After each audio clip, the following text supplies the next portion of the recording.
Mais um tema do dia na redação do 00. O meu nome é Renato Soares. Esta quarta-feira temos connosco o Pedro Jorge da Cunha, diretor adjunto de informação do 00, para analisar a recandidatura de Luís Filipe Vieira e a entrevista concedida à CNN. Pedro, começo por te perguntar em que casos da justiça está ainda envolvido Vieira? Renato, muito bom dia. Antes de mais, ponto prévio, eu escrevi um artigo da Opinião do 00 Campelada há cerca de um mês sobre esta mais do que provável recandidatura, portanto era um segredo muito mal guardado, sabia-se que ia acontecer e, portanto, parte daí, aquilo que eu escrevi há um mês mantenho precisamente agora, e as críticas que apontei há um mês são aquelas que apontarei neste tema do dia, obviamente com o rigor que a nossa função e a nossa profissão também nos exigem. Portanto, vamos começar por esses casos, que são mais do que muitos, portanto eu trago aqui um papel porque não é fácil decorá-los. O Sr. Vieira continua envolvido em muitos processos judiciais e continuará envolvido mesmo que seja eleito presidente do Benfica. A diferença é que, se ganhar as eleições, terá aquele escudo protetor, obviamente, que é relevante nestas questões jurídicas. Ora bem, Renato, não é preciso recuar muito, já vamos mais para trás, mas para começar com os casos mais recentes, em outubro de 2024, eu aponto isso no campo pelado e recordo, o antigo presidente das Águias foi formalmente acusado pelo MP, Ministério Público, de corrupção ativa. Corrupção ativa. O documento probatório do Ministério Público garante que Vieira, ao lado do Dr. Paulo Gonçalves, que na altura era assessor jurídico do Benfica, terá desviado milhões do Benfica para auxiliar os cofres do Vitória de Setúbal. O que está a ser julgado em tribunal é a troco de quê, naturalmente, porque é que o Benfica entendeu que deveria auxiliar o Vitória de Setúbal através deste sistema de empréstimo de jogadores e aquisição de jogadores que depois acabaram por nunca jogar pelo Benfica. Aliás, uma das partes mais interessantes da entrevista que o Sr. Vieira deu ontem à TV e à CNN é quando o Luís Vilar, de facto estava bem preparado, colocou em cima da mesa uma lista de mais de 40 jogadores que foram contratados pelo Benfica e acabaram por nunca jogar no Benfica ou jogar poucos minutos e para serem cedidos a outros clubes, com o ex-presidente do Benfica a admitir que o fazia para reforçar essas equipas nos jogos contra os outros grandes. Enfim, mais uma situação pelo menos discutível, eticamente muito discutível, que foi defendida pelo Sr. Vieira. Ora bem, este é o primeiro caso, que está ainda em tribunal, não sabemos o que é que isto vai dar, se vai dar alguma coisa, mas vamos continuar com a lista porque de facto ela é longa. Saltamos de outubro de 2024 para maio de 2025.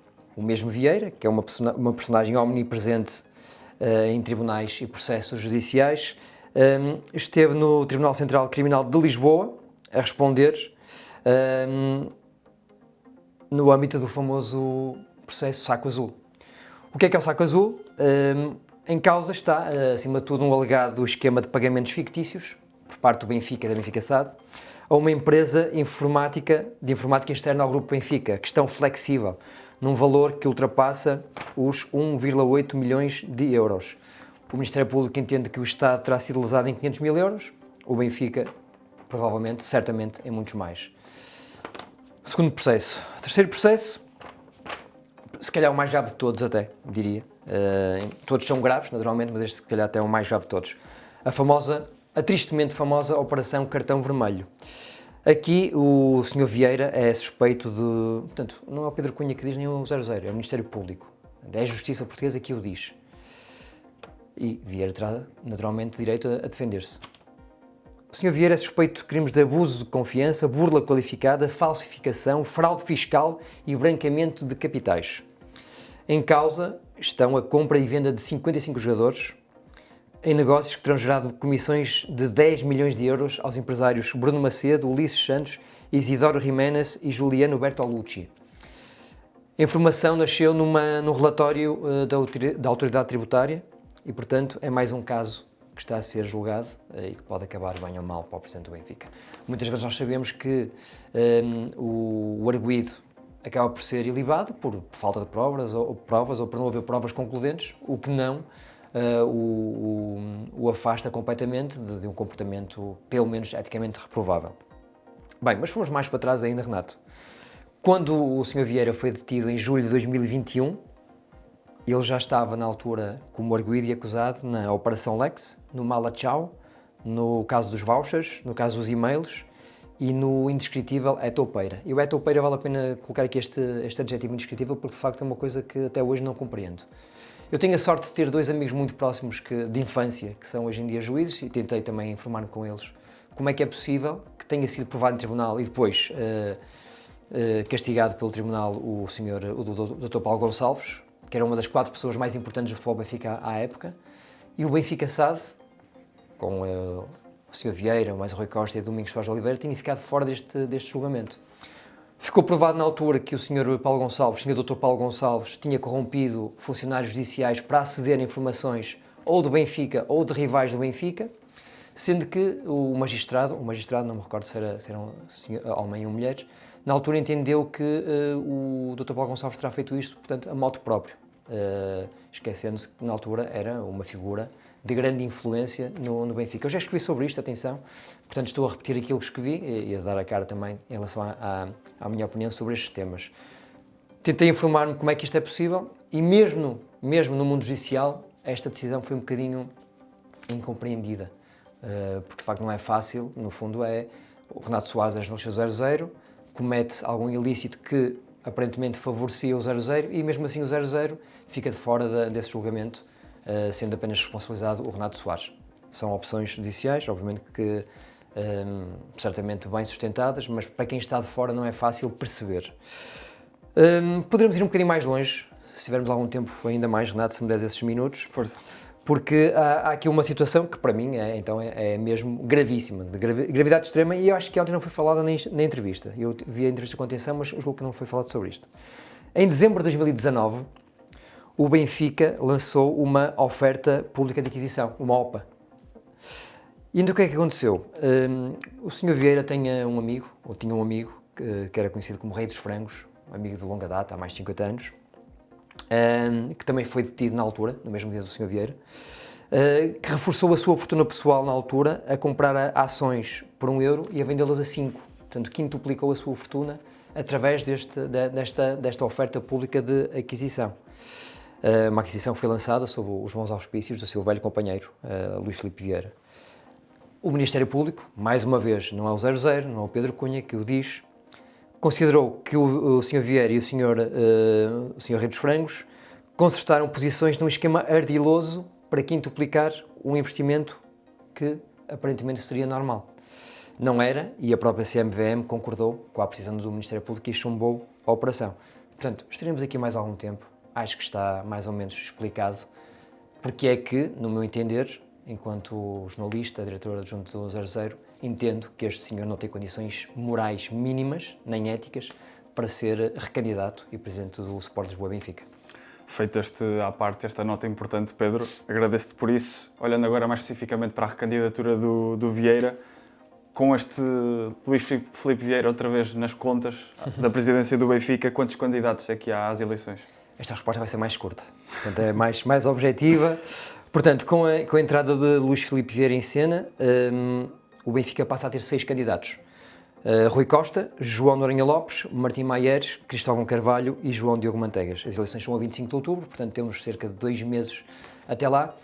E eu, enquanto jornalista, pedia 2 coisas, e gostava que 2 coisas acontecessem. Primeiro, que houvesse entrevistas ao 00 com cada um deles, para percebermos de facto o projeto de cada um deles, que nesta altura acho que está um bocadinho ainda tudo muito solto, e que houvesse um debate entre eles, ou na BTV, ou noutro canal televisivo, para que as pessoas possam de facto escolher bem, para que os benfiquistas possam nomear o seu líder, porque estamos a falar de uma das maiores instituições do país e de um dos homens que, ocupando esse lugar, passará a ser um dos homens mais poderosos do país, pelo menos no mundo do desporto. Portanto, é importante que as pessoas sejam bem elucidadas sobre quem é que acompanha cada um deles, quais são os projetos de cada um deles, o que é que pretendem para o futebol e não só, porque o Benfica é um clube eclético, e espero que haja essa democracia no mundo do Sport Lisboa e Benfica. A democracia que o Sr. Vieira, não sei se recordas também, certo dia disse que havia em doses excessivas na instituição do Estado da Luz. Pedro, tu que viste a entrevista, que explicação é que Vieira dá para esta recandidatura? Ele, no fundo, diz que esteve 4 anos afastado. Ele tinha prometido há uns tempos nunca mais ser candidato ao Sport Lisboa Benfica. Disse mesmo até, se não me engano, que nem que Jesus Cristo deixe a terra, eu serei candidato ao Benfica, uma coisa deste género, quase bíblico, não é? Mas de facto ele desta vez diz que o seu legado está a ser colocado em risco, o legado que ele deixou há 4 anos, em 2021. E depois castiga muito Rui Costa, fala, por exemplo, de uma situação que eu já fui confirmar hoje que é mentira, enfim, é o que é. É factualmente mentira, e ele diz que, a dada altura da entrevista, que o Benfica deixou de contratar jogadores de 4 milhões e 5 milhões para contratar agora jogadores com 20 milhões e 25 milhões, e diz mesmo que parece que o Benfica encontrou o petróleo no estado da luz. Ora bem, vamos então à busca atrás do petróleo, que já existe há alguns anos no estado da luz. Darwin Núñez custou 34 milhões de euros em 2020. O presidente era, nessa altura, Luís Filipe Vieira. 2015, 10 anos mais atrás, Raul Jiménez, 22 milhões. O presidente era o Sr. Vieira, se não me engano. 2020, Julian Weigl, 20 milhões. O presidente era o Sr. Vieira. 2019, Raul Tomás e Everton Cebolinha, 20 milhões. O presidente era Luís Filipe Vieira. Portanto, a lista continua, é muito fácil desmontar isto.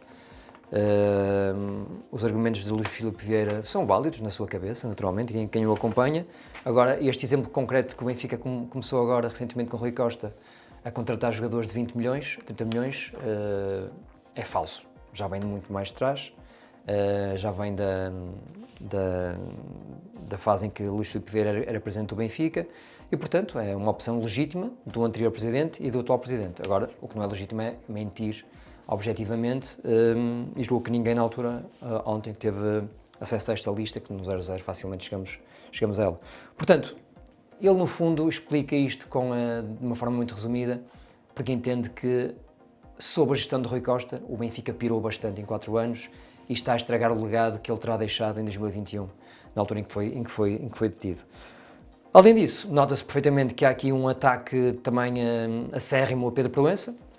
Já o tinha feito anteriormente, julgo que através de uma entrevista ao canal Now, e desta vez foi na TV e na CNN.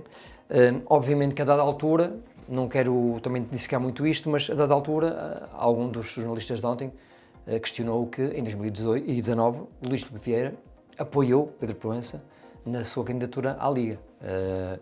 E a explicação que ele dá é: votei nele para deixar o barco passar assim de uma forma muito en passant.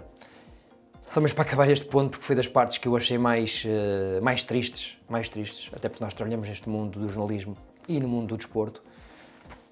O presidente do Benfica relata uma história ocorrida em 2015, em que se juntou com Jorge Pinto da Costa, Júlio Mendes, à altura presidente do Vitória, e com António Salvador, no hotel Quinta das Lágrimas, em Coimbra. Muito bonito, por acaso, já lá estive e é de facto muito bonito. E sentaram-se para escolher o próximo presidente da Liga, que foi Luís Duque. Ligaram para o Luís Duque e eu pergunto: mas estes senhores são os donos do futebol português? E estes senhores fazem o que querem? Escolhem presidentes da Liga à mesa de um hotel em Coimbra? Mas é assim que as coisas acontecem, ou aconteciam há 10 anos? É isto que os benfiquistas querem escolher agora novamente? É o regresso a este tom ditatorial de quem não gosta de responder a questões, de quem fica claramente incomodado quando é questionado de uma forma correta, que não dá explicações a ninguém? Era isto que acontecia há 10 anos e, sinceramente, enquanto analista e observador deste fenómeno, espero que não volte a acontecer. Pedro, tocaste aqui um bocadinho neste ponto, queria aprofundá-lo um pouco. Que ataques concretos é que Vieira fez a Rui Costa? De facto, eu estou a sorrir porque é muito estranho que alguém que trabalhou diretamente com Rui Costa durante 13 anos, e quando eu digo diretamente, era mesmo no dia-a-dia, na porta ao lado, no gabinete ao lado, conhecia perfeitamente os defeitos e as virtudes do Sr. Rui Costa. Eu não estou aqui como advogado de defesa do Rui Costa, não o conheço, nunca estive com ele, nunca o entrevistei, mas de facto é muito estranho que, quer dizer, durante 13 anos, Luís Filipe Vieira andou a preparar a sua sucessão e o nome mais apontado, acho que até por ele algumas vezes em público, era o Rui Costa. Luís Filipe Vieira é detido, sai da presença do Benfica, Rui Costa assume a naturalidade do cargo e a partir daí tem todos os defeitos do mundo. É incapaz, não tem qualidade para ser presidente do Benfica e depois tem observações que são até um bocadinho indecentes, não é? Ele diz, a dada altura, passo agora a citar: o Rui Costa tinha defeitos sobre os quais não quero falar. tentaram metê-lo 3 vezes na rua. É preciso isto. Não tem capacidade para ser presidente. No dia em que assumiu a presidência, puseram-lhe o papel à frente e ele leu. Isto aconteceu no dia em que este senhor foi detido pela Polícia Judiciária. Claro que Rui Costa, naquele dia, leu aquilo que lhe puseram à frente. Também para ele terá sido um dia desconfortável. Portanto, vale tudo para este senhor tentar recuperar o poder. O que eu estranho é que é um senhor de 76 anos, que podia estar agora a dedicar-se à família, com alguma calma, apesar de todos os processos judiciais que estão a arder à sua volta, e não. Além de todos os processos judiciais, este senhor entende que tem condições e tempo e capacidade para liderar uma das maiores instituições esportivas portuguesas. É assim. Pedro, para terminar, que já vai longo, em termos de promessas, com o que é que se comprometeu o Luís Filipe Vieira para o Benfica? Foi do que se falou menos ontem na entrevista, portanto foi sobre o projeto, não ouvi nada. Portanto, a única promessa que ele faz concreta é que vai lutar pelo pentacampeonato, aquilo que falhou há uns anos, com algumas responsabilidades suas, mas em relação a isso, é futebol, pode acontecer. Terá havido algum desinvestimento nessa quinta época que daria o pentacampeonato. Garante também que o Bruno Lage continuará a ser o seu treinador se ganhar as eleições, portanto não foi muito além disto. Considerou que o Benfica District, a proposta e o projeto apresentados por Rui Costa há poucas semanas, é uma megalomania do atual presidente, portanto não passou muito disto. Atirou tudo para a frente, quando apresentar o seu projeto, que vai explicar as coisas aos benfiquistas, mas Renato, só mesmo para acabar o nosso tema do dia, o mais relevante é que me parece que Luís Filipe Vieira continua exatamente igual ao que era há 4 anos.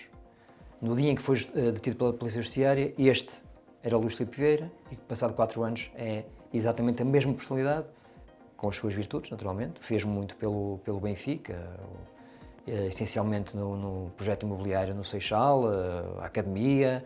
O Benfica teve a melhor década desportiva entre 2010 e 2020, mas à volta de tudo isto, percebe-se esta distância, portanto, só os ingênuos ou então aqueles que são cegamente seguidores do vieirismo é que não percebem que aconteceu muita coisa à volta que é, no mínimo, eticamente reprovável. Obrigado, Pedro. Obrigado por terem assistido. O tema do dia está disponível de segunda a sexta-feira em todas as plataformas de podcast e importa ainda lembrar que hoje vamos ter mais um episódio do Mercado Flash, onde podes ver todas as novidades do mercado de transferências.